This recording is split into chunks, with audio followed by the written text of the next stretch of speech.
Colin Amos is here, Goldberg and Jones. We were talking off air about the biz a little bit, and in the news a little bit is this Bill O'Reilly case where his daughter's testifying, or one of his kids is testifying that they actually witnessed spousal abuse. And it just got me to think with you, this is the kind of thing you come into play here and you want to avoid. This is the worst part of what you do is when the kids get involved like this, right?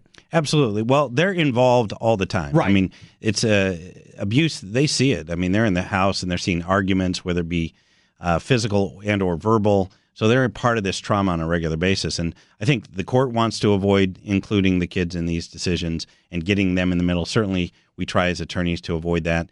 There are productive ways to do that, if you can say that. Right. And that's usually... Is there an age limit they're looking for? Is an age too young to even... Their testimony doesn't mean anything?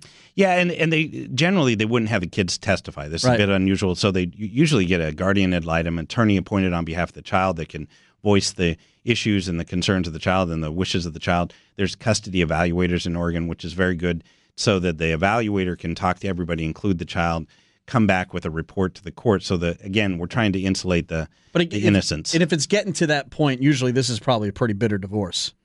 Yeah, if we're talking about abuse and the kids are involved, and we're talking, it's all about custody and visitation and support matters. Then yeah, it's a battle. When you get to the custody part, is there a point?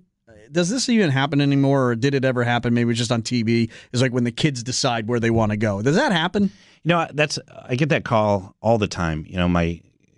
Some people believe age 12 they get to choose, and I'm like, no, I have a 16-year-old. He does not make great decisions. I wish he did.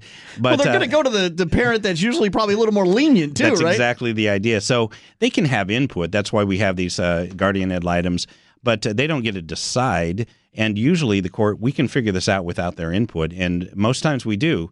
Of course, like this Bill O'Reilly or abuse or things that the child has a very strong opinion, has acted out in many ways. We want to get them heard through these third parties, but rarely will the court, and if anything, the court may pull the child into chambers. And so we're not one-on-one. Yeah. Us attorneys get a hold of that child. We're trying to get custody for our client. Let's talk about your mom.